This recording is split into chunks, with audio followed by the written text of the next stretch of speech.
আজ একটা সম্পূর্ণ নতুন গল্প নিয়ে এসেছি। চৈত্র মাসে শিবের বিয়ে নবদ্বীপের একটা আঞ্চলিক উৎসব। বাংলার 12 মাসে 13 পার্বণের মধ্যে চৈত্র মাসের গাজন, শিবরাত্রি, শিবের বিয়ে এগুলো রয়েছে।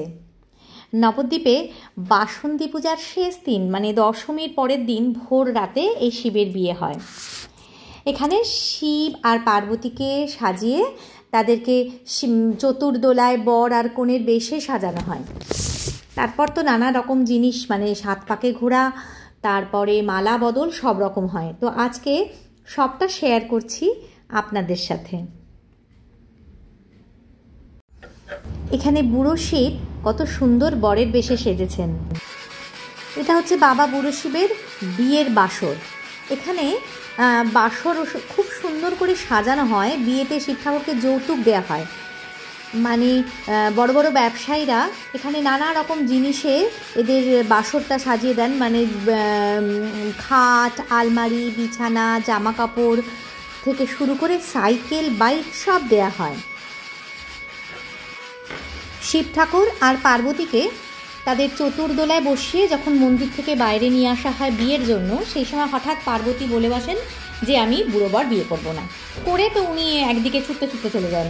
তো যারা পার্বতীকে কাঁধে নিয়ে যান থাকেন তারা সেই ছুটতে ছুটতে সেই বেয়ারারা একদিকে নিয়ে চলে যায়। আবার শিব ঠাকুরও তখন ওই চতুর্দোলায় চেপে ছুটতে ছুটতে যান পার্বতীকে ধরতে। এইরকম বেশ 4-5 বার এইরকম চলতেই থাকে। তো তারপরে এমন সময় আসে যে দুজনে এক জায়গায় দাঁড়িয়ে 7 পাকে বাঁধা হয়। মানে 7 বার পার্বতী শিব ঠাকুর মধ্যিখানে দাঁড়িয়ে থাকেন। এই যে পার্বতী তার চারপাশে ঘুরে ঘুরে ঘুরে ঘুরে তাদের বিবাহ বন্ধনটা হয় আর কি।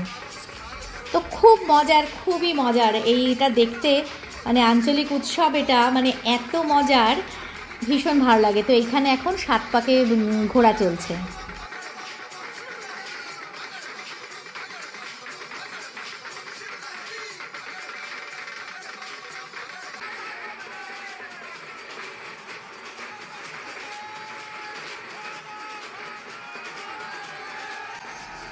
এবার শুরু হচ্ছে মালা বদল। তো এখানে পার্বতীর গলার মালা আর শিব ঠাকুরের গলার মালা যেমন করে পুরোহিত মশাইরা এখানে বদল করিয়ে একজনের গলার মালা আরেকজনের গলায় পরিয়ে দেন। তো এই কথিত আছে কি এখানে এই মালা বদলের মালা যদি কোনো কুমারী মেয়েকে মানে বিবাহযোগ্যা কুমারী মেয়েকে পরিয়ে দেওয়া হয়, সেক্ষেত্রে তার বিবাহ মানে অবশ্যম্ভাবী, মানে হবেই, সেই বছরের মধ্যেই তার বিয়ে হবেই।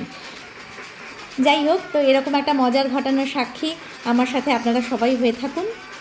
সবাই খুব ভালো থাকবেন।